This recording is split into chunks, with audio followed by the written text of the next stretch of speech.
So this unit will be looking at the endocrine disease, diabetes mellitus. Diabetes in our current situation here in the United States is really has become an epidemic, primarily because of our type 2 diabetes, which is associated with sedentary lifestyles and obesity. Um, this happens to be a picture of my cat. We'll kind of get into the interesting story about Azor. So this is Azor. Azor is not named after the Azor Islands. He was named after a friend of my wife who she just really liked his name and decided to name our cat after him. But I just want to show you real quick down here. Azor was a diabetic, and so this is actually a disease that affects animals in addition to humans, and it's very similar. And what I want to show you here is we actually used human insulin in our cat. So insulin among mammals is very, very close, and then we'll learn about, in fact, early on in the process of discovering insulin, we actually got our insulin from, or I should say, using insulin as a treatment for diabetes. We actually got our insulin from animals, so pork-based, so swine and beef were the primary animals that we collected insulin from. But this is human insulin. I remember when I was a pharmacy student, I said to myself, my goodness, we have human insulin now. We don't have to deal with pork and beef insulin. What more can we get? And so this is actually, we'll discuss the different types of insulins in the next unit. But so this is human insulin, and ultra lente means it's a very long-acting insulin. So we only had to give Azor shots once a day rather than, or I'm sorry, I take it back. We had to give him shots twice a day. We were hoping only have to do it once a day. But this is no longer manufactured, and it's no longer manufactured because this particular insulin came out Mellitus, which is not human insulin. Actually, it's a synthetic insulin that is different. It's called insulin glargine. Again, we'll talk about that later. But the take-home message is both of these work just fine in our cat, and they were actually primarily used they're intended for human use, not animal use. So let's take a look at what diabetes mellitus is. Well, first of all, diabetes mellitus is actually Greek for fountain of honey. And so what that means is that these patients urinate a lot because they've got an osmotic diuresis, because now they're spilling sugar into their urine. So their blood glucose levels, in fact, the filtrate level in the kidneys, are higher than what we can actually draw back through the process of reabsorption in the proximal convoluted tubule. And so, in other words, the urine would taste sweet. Now, fortunately, we don't have to taste the urine in our patients today. We can use urine dipsticks and look for glucose in there and find it. It is a disorder of carbohydrate metabolism, but more than just carbohydrates. It also affects fat and protein metabolism, but we kind of think of it as a sugar problem. There's two different types. One is a deficiency in insulin, sometimes an absolute deficiency in insulin that's being produced by the pancreas. That's typically type 1 diabetes. And the other type is actually resistance to the action of insulin.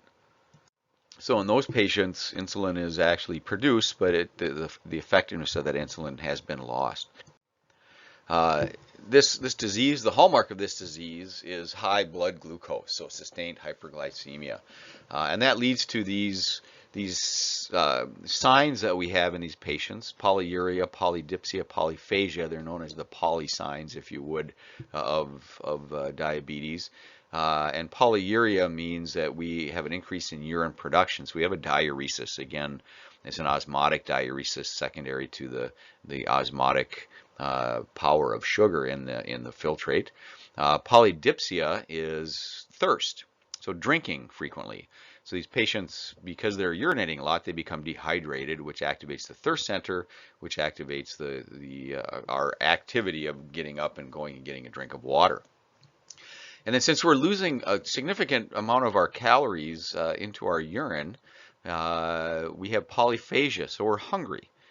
Because we're in a negative energy balance. We're losing more energy than we're actually getting in our diet, and so we're eating all the time.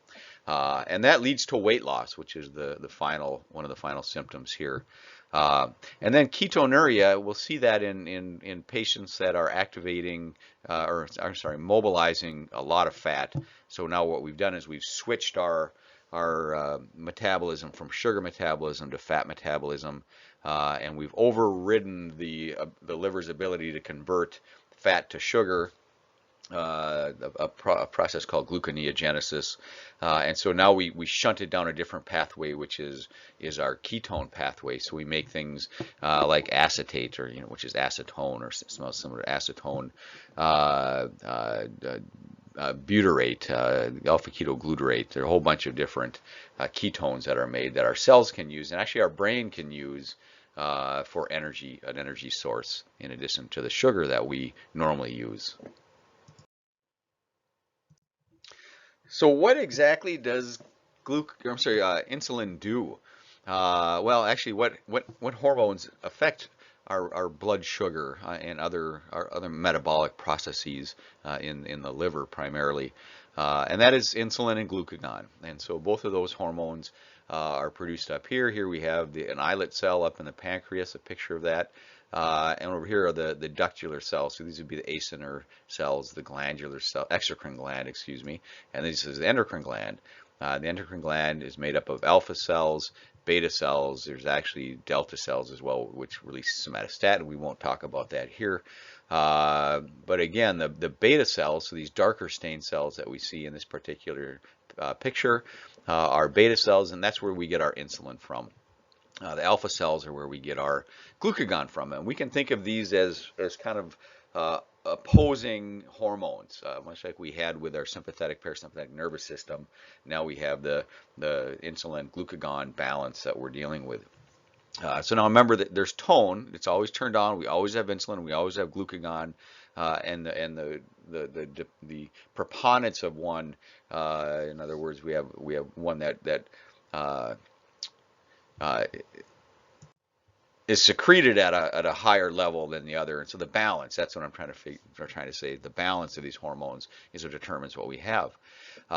So in the fed state, we'll call that insulin predominates. So after a meal, we're going to call that a fed state. So we have nutrients that are being absorbed, and insulin will be secreted, and we'll talk about the mechanism when we get to our pharmacology of this. And so what does it do?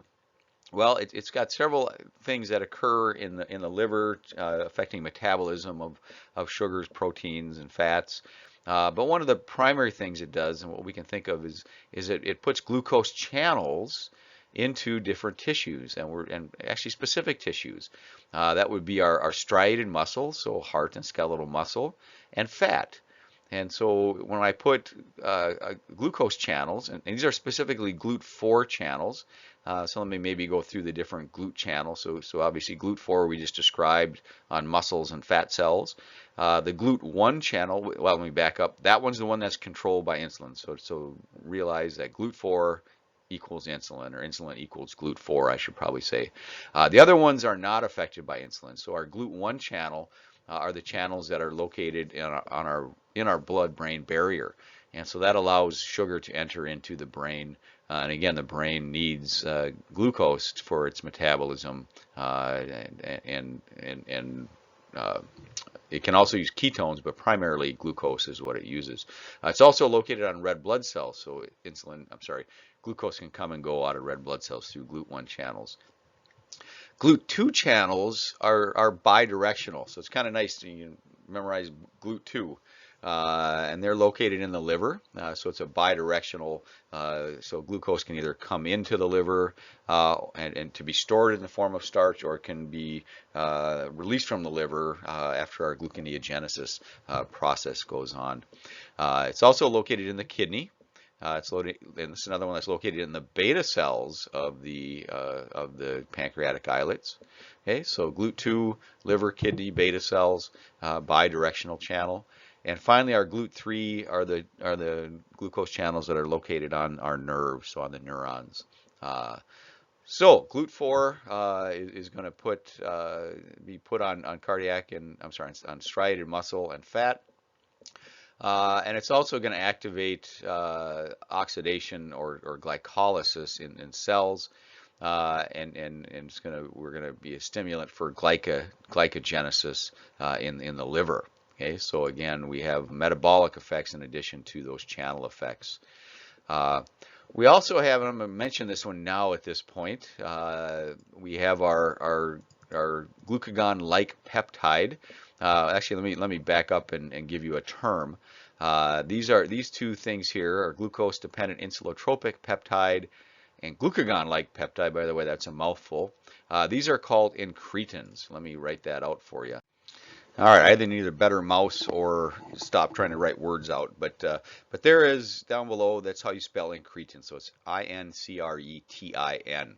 And so these actually stimulate the production of insulin and the inhibition of glucagon, and they come from the gut. And so after a meal, these are released. The reason these are important, well, actually, let me back up. So GIP, which is glucagon dependent insulotropic polypeptide. That's kind of an interesting one because we used to call it gastric inhibitory peptide.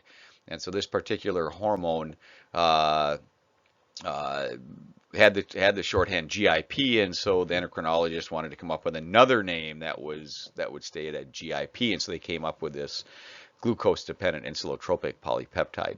And the other one is GLP-1 or glucagon-like peptide. So again, these are going to stimulate production of insulin. Now we'll come up with these a little bit later because we're going to use this as a class of drug. So we have incretins now at our disposal as a treatment modality in diabetes. All right, and then glucagon is the opposite. That's secreted from alpha cells, predominates in the fasting state. And it's responsible for the release of glucose into the bloodstream, and so again, we're going to have glycogenolysis. We're going to break down glycogen in the liver, and gluconeogenesis. So we're going to make sugar from our proteins, or amino acids and fats. So we can think of glucagon as being catabolic. We're breaking things down, making glucose, and we can think of insulin as being anabolic because we're going to be making glycogen and actually protein as well in muscle cells. Oh, and before I forget, there's also an autonomic input to this, and so beta 2 activation in the pancreatic islets activates glucagon secretion. And alpha 2 is going to inhibit insulin release. So again, the sympathetic nervous system, that'll increase the blood sugar effect in the sympathetic nervous system. So let's just look at the fed state. So over here, we had a meal. We've got lots of nutrients coming in. So we have protein, fats, and glucose, which is being shown in this simplified version of this diagram. And when that occurs, that's going to stimulate insulin release. So what's going to happen is that sugar is going to go through the GLUT2 channel into the pancreas, into the islet cells, the beta cells of the islet. And that's going to stimulate release of insulin. So insulin gets released into the bloodstream. Then what's going to happen is we're going to first of all, in our fat and muscle cells, we're going to add GLUT4 channels. And so the GLUT4 channel will be allow sugar to be taken into the muscle cells and glycogen to be stored in that muscle cell. And the fat cells will take up glucose and will convert that into adipose tissue, into fats, or triglycerides, which is how we store it. So it enhances glycogenesis in the muscle, and it enhances lipogenesis in the fat cells. Over here, sorry, we had to pause there for a second, but over here on the liver side, again, our GLUT2 channels are going to allow glucose to come into the liver because we've got excess glucose on this side. In other words, so we have a concentration gradient, so they'll enter the liver. So we're going to have an increase in glucose uptake. We'll start producing glycogen, so we'll have enhanced glycogenesis. We'll also start making fat there as well. So we'll have lipogenesis occurring in the liver, like we saw in the adipose tissue. We'll also see enhances to triglyceride synthesis after the glycogen stores are adequate. So in other words, what happens initially is we start making glycogen, but once we get enough glycogen in there, now we're going to start making fat, which will be transported to the fat cells and placed in there as well. And glycolysis is going to promote. So we're going to have an increase in glycolysis. So we're going to promote formation of acetyl-CoA, and those will be incorporated into the triglycerides. So that's the effect on the liver. So quite a bit going on in the liver, more than we'll see in the skeletal muscles and adipose tissue. In the fasting state, we're just the opposite. Now notice over here we don't have nutrients being taken up, and so our blood glucose starts to drop because of that. So over here now, our pancreas will be secreting glucagon because that drop in blood sugar will be the primary stimulus for glucagon release. And in fact, it's very interesting. We'll just kind of say this as an aside. If you don't eat sugar, but only a protein, both insulin and glucagon are stimulated after a protein meal. So people that are eating protein, a high protein, high fat diet, a keto diet as that's called, will get both insulin and glucagon to be secreted after in the fed state. But in the fasting state, we have primarily glucagon, so glucagon is going to predominate. And then down here, so we're trying to protect ourselves against hypoglycemia, basically is what's going on at that point, where in carbohydrate meals, you'll stimulate both of those. But at any rate, down here in the muscles, so muscles normally will use both free fatty acids and glucose.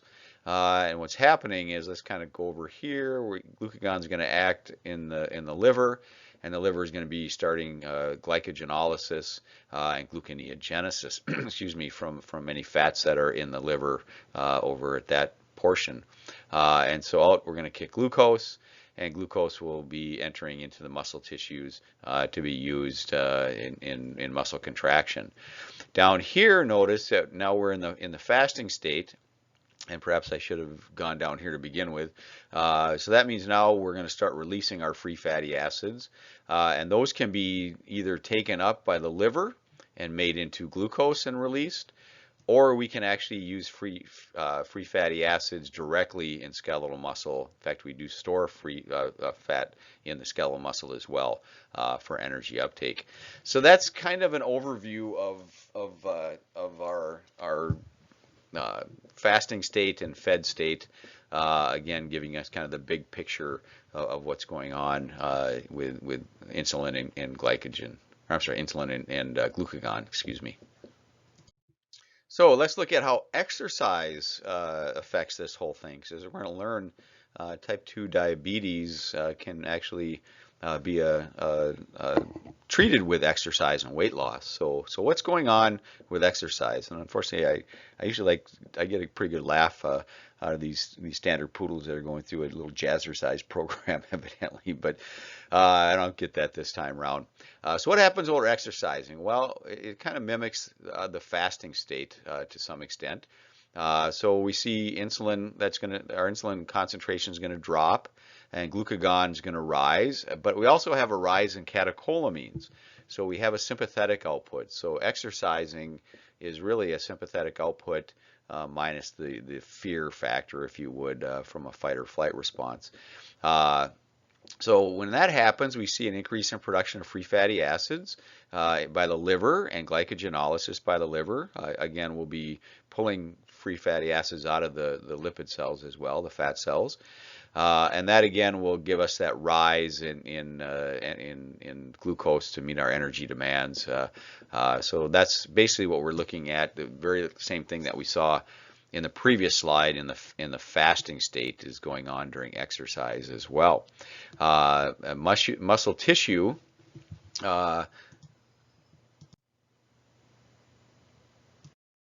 Sorry, there was another pause there. I'm having a little bit of issues with the computer, but let's get back to the muscle tissue. One of the interesting things is exercise actually benefits us by increasing our sensitivity to insulin.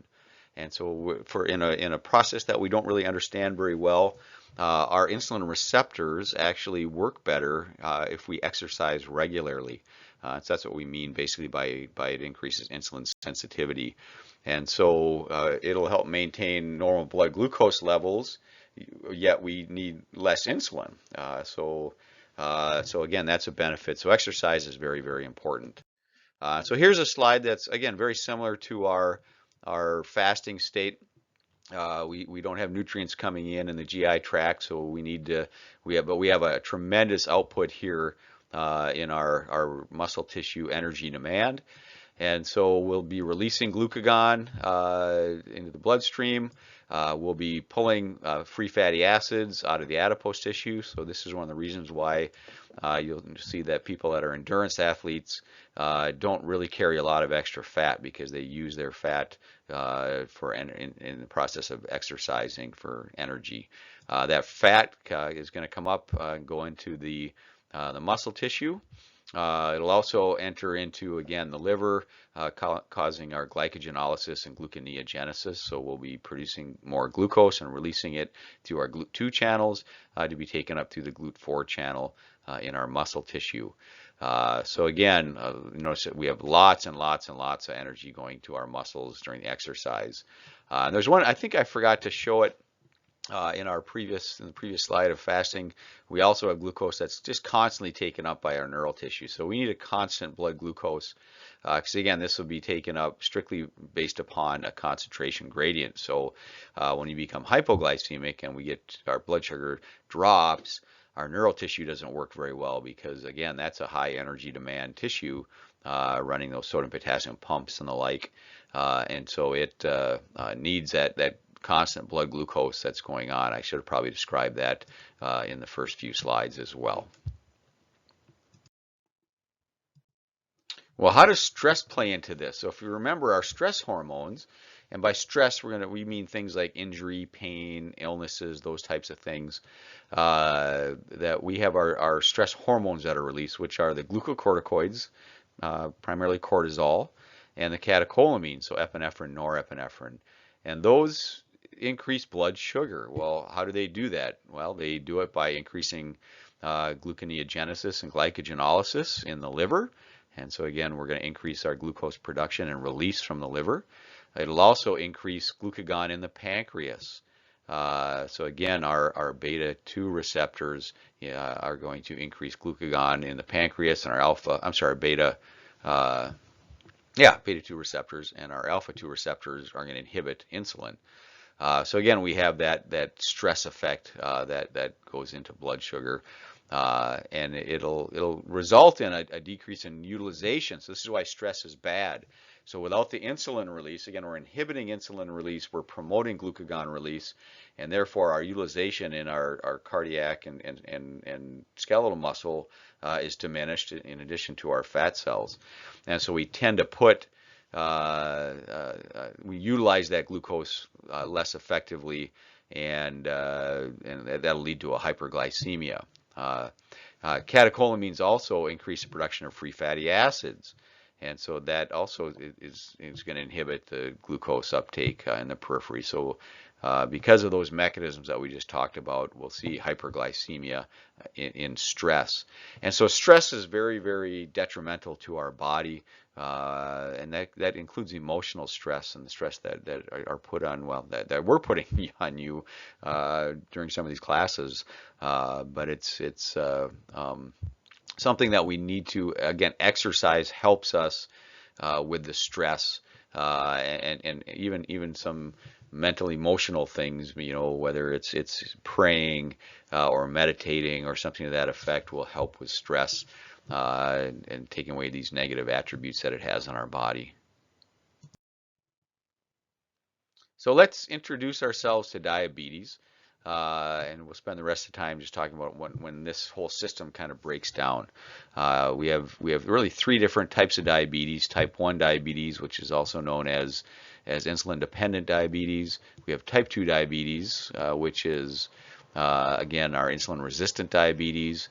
And then gestational diabetes, which is really similar to type 2 diabetes during pregnancy. And so as we're going to learn, pregnancy has some interesting metabolic demands, and there's some hormone changes actually, because the fetus actually wants to raise mom's blood sugar because the fetus, the baby, is getting their blood sugar from mom basically. And so again, we have some gestational issues that go on with sugar control.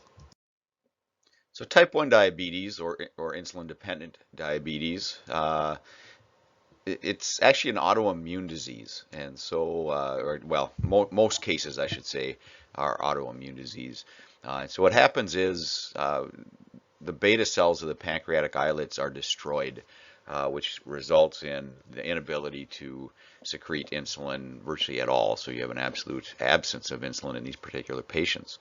It's also known as juvenile diabetes or childhood onset diabetes, because it's usually diagnosed or occurs in these patients really young, even 5 to 20 years old, but even under 5 years old at times. Yeah, you'll see that.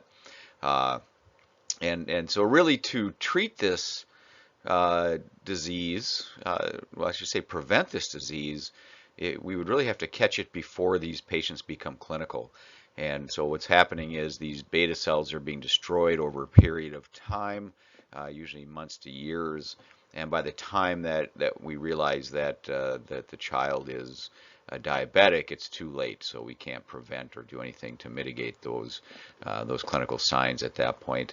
And so right now, a lot of research is being looked at. Are there any biological markers that we can identify to see if we can stop the death of these cells before it actually occurs? Because again, once they're gone, they're gone. We can't get them back. And so most of those are, again, immune-mediated responses, so it's an autoimmune type disease. But there are a significant number of cases that we don't have any autoimmune markers or the human lymphocyte antigen association. So we can't identify, in other words, a reason for an autoimmune reason for that particular case. Because we don't have any insulin being produced, we really have this overbalance. Maybe overproduction might be a bad term, but overbalance of glucagon. So really, glucagon is unopposed in the body. And so that's going to stimulate the response of glucagon, which is breaking down glycogen and producing sugar from fats and amino acids, so glycogenolysis and gluconeogenesis. So that's really exacerbates the absolute absence of insulin as well, is we have the opposite effect going on. In these patients, the classic signs are, again, the poly signs. So polyuria, because of that osmotic diuresis, because we're spilling sugar into the urine. Polydipsia, because now we're becoming dehydrated, so we're drinking water frequently. And we're losing a massive amount of caloric intake out of being excreted in the urine. So we are hungry and we're mobilizing fat very quickly, because we can't use sugar basically in our skeletal muscles, and so we start mobilizing fat so we can start using fat instead. And what happens at that point is we've mobilized so much fat, so many adipose cells are releasing their contents that we overwhelm the liver's ability to make sugar out of that. And so we're gonna transform, instead of making sugar, we're gonna start making ketone bodies. And ketones are acids, so they're keto acids, so like things like acetobutyrate and those types of things. And so we get a ketoacidosis that occurs. So these patients, sometimes you can actually even smell the acetone kind of smell from their breath, and they become acidotic because of the overproduction of these keto acids. So again, these patients are eating. So we'll look at this diagram. We have some glucose that's coming in. So we have nutrients that are coming in because we're polyphagic. In fact, we're eating more than normal.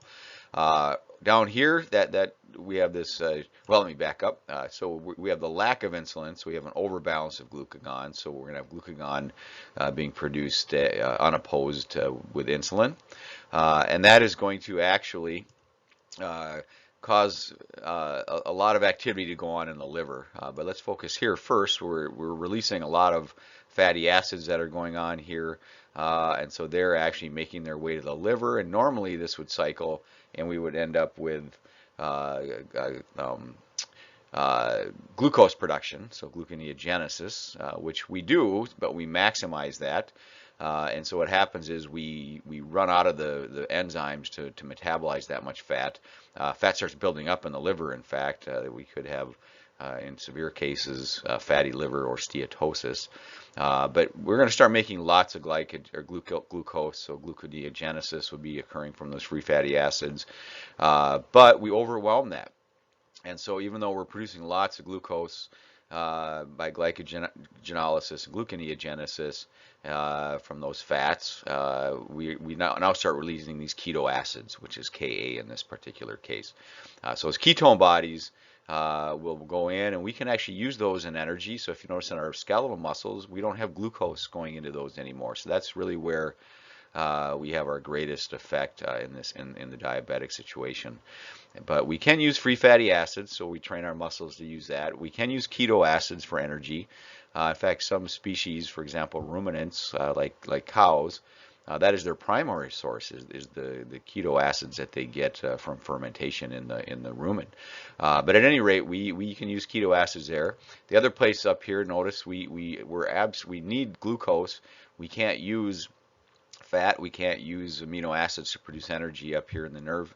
So we're looking at the brain, central nervous system. But we can use keto acids, fortunately. So between those two, we can usually maintain our central nervous system function. So down here again, the skeletal muscle is really where the problem is occurring because we're not taking in glucose at this point. Therefore, we're not using it, and we're producing lots and lots of sugar from the liver under the influence of glucagon. So diagnosing diabetes isn't really rocket science. So again, we want to fast before we do this. And so we'll have a fast for at least 8 hours where we don't want the patient to eat. And if we do that, that means we don't have that glucose coming in the gut. Those nutrients aren't coming in. So we're strictly basing this on our metabolic pathways that we're going to see for glucose. And so if we have a fasting plasma glucose that is greater than 126 milligrams per deciliter, we'll diagnose you with diabetes. But there are actually some other ways that we can do this. And so if we just take a plasma glucose at any point in time without fasting, and it gets above 200, then we'll say that is along with the symptoms. So PU, PD, polyphagia, those types of things with that, or we can take what's called a plasma glucose oral, or let's rephrase this, an oral glucose tolerance test. And so what happens at that point is you're going to give a patient a glucose, which has or a solution of glucose, and you have them drink that, and it contains the equivalent of 75 grams of dry glucose, of glucose sugar, or glucose crystals, I should say, dissolved in water. You drink that, and then in 2 hours you take a plasma glucose test. And so down here it shows the diagnostic criteria for diabetes would be if it gets above, well, it doesn't show it here, I guess, if it gets above 200. So if you drink this glucose solution here and then take the patient's blood glucose 2 hours later and it's over 200, we're gonna diagnose you with diabetes as well. So down here we have pre-diabetes state in addition. So a fasting blood glucose of 100 to 125 milligrams per deciliter would be what we call pre-diabetic, or in the 2-hour glucose tolerance test. If we're of 140 to 200 milligrams per deciliter blood glucose, then we'll call you pre-diabetic. So be familiar with those numbers. They're important numbers to know. Whether it's how we diagnose diabetes and how we categorize our pre-diabetic patients. Now here's the same chart. I should maybe update this. It was taken, although it hasn't changed since this period of time, but every January, and I'll show this in a little while, the American Diabetes Association, I guess I'm going to show it in the next unit, excuse me. The American Diabetes Association actually puts out a supplement. I think it's in January, and it basically goes through all of the recommendations between diagnosis, treatment, dietary treatment, all exercise, all those kind of things are in this basically a journal that's updated on an annual basis. And so over here we've got the exact same criteria. So our fasting plasma glucose, 126 milligrams per deciliter. Those are the units that we use in the United States. I believe in Europe they use millimolar per liter as their units instead. But again, 8-hour fast, greater than 126. Then we have our 2-hour glucose tolerance test, same exact thing. 75 grams of glucose dissolved in water if it's greater than 200. But here's the reason I put this on here. The other ones are all the same. Here we have this A1C. Now, what A1C is glycosylated hemoglobin. So glucose actually attaches to hemoglobin. We call that glycosylated hemoglobin. And so the A1C is actually a measurement of that. And that the A1C is truly an average. You can kind of consider it an average of your, let me rephrase that. It's your average blood glucose over 3 months of time, because those cells live 4 months, and it takes about a month for them to become glycosylated. So if we take an A1C, we can actually estimate approximately what your average blood glucose has been over the last 3 months. And so, if we want this to be about 5%, would be considered normal. So 5% is the equivalent of an average blood glucose of 97 milligrams per deciliter. And so typically a normal individual would be ranging from 76 to 120 or 80 to 120, I guess is kind of the number that sticks in my mind usually. That'll give you a 5% with a 97% average. If you get to 6%, now your average blood glucose is 126. And so then now you're looking at a range roughly 100 to 152, which we consider pre-diabetic. And so we're getting close to being diabetic at that point. Once you get to 7%, your average blood glucose is 154, which would range up to roughly 123 to 185. And so again, we can use A1C as a diagnostic criteria, because now we're looking at your average plasma glucose over a prolonged period of time.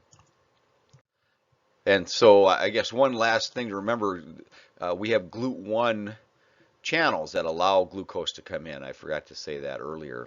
So that's how the glucose gets into the cells, and then it interacts in a non-enzymatic way with the hemoglobin, forming that glycosylated hemoglobin. So we're going to call that A1C.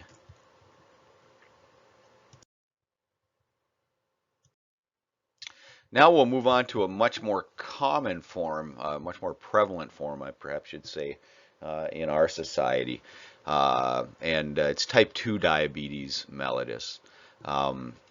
It's actually has some age prevalence, or increase in prevalence. As you get older, you become more likely to have type 2 diabetes. And in fact, non-Caucasian, particularly African American individuals, have a high incidence of type 2 diabetes. Some of the common risk factors, I think we're all familiar with these. Obesity and sedentary lifestyle kind of go hand in hand, actually, and that is a very high risk for type 2 diabetes. And age, although we're starting to see it, unfortunately, in younger people. Just because the obesity issue that we have as we're growing up because of our sedentary lifestyle and the diet that we tend to eat in the United States, and the fact that we just have really a lot of cheap food that has a lot of calorie dense, is very calorie dense, I should say. And so this one we haven't lost, we don't have an absolute loss of insulin, so we call this insulin resistance.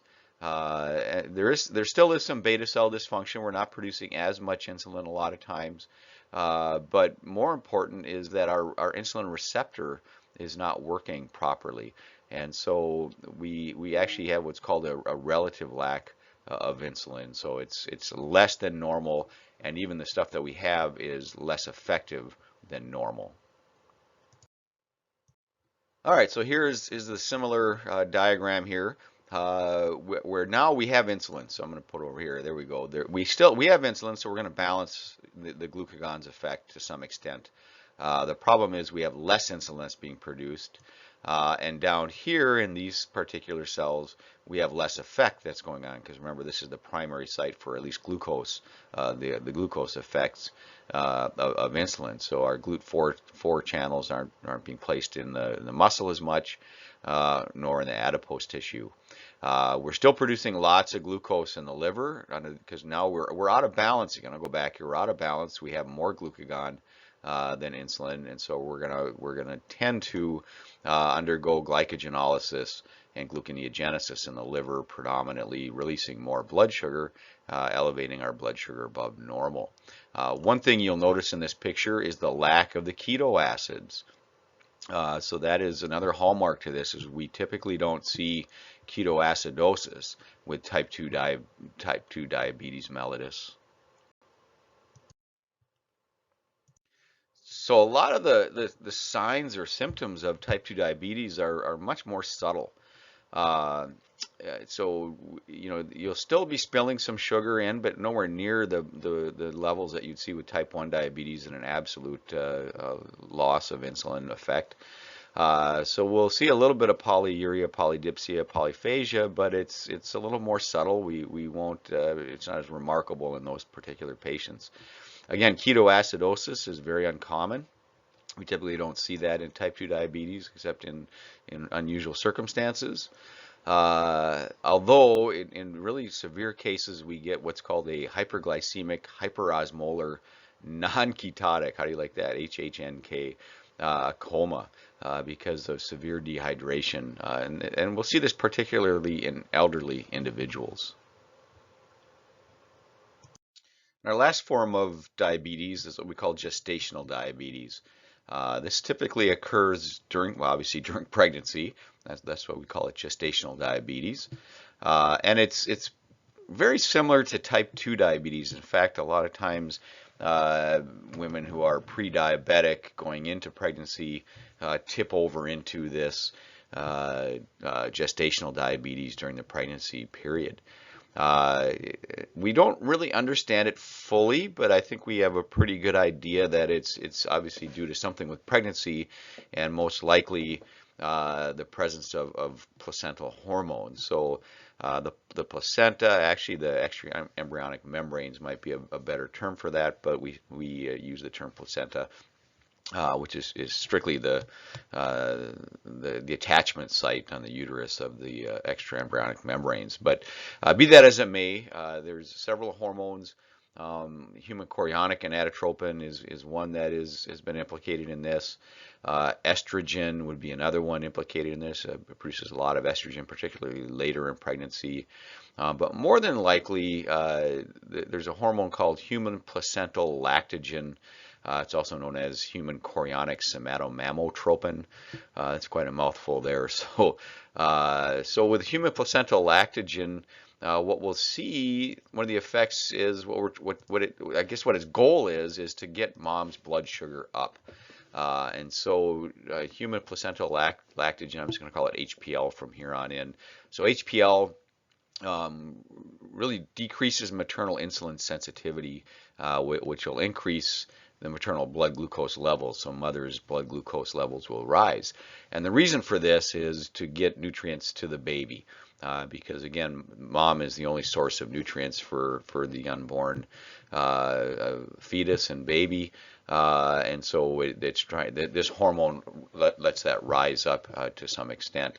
It also decreases the mom's glucose utilization, which is going to help ensure that adequate fetal nutrition that's going on. And so what happens with mom is she's going to respond by increasing the number of beta cells that are in her pancreas at that point.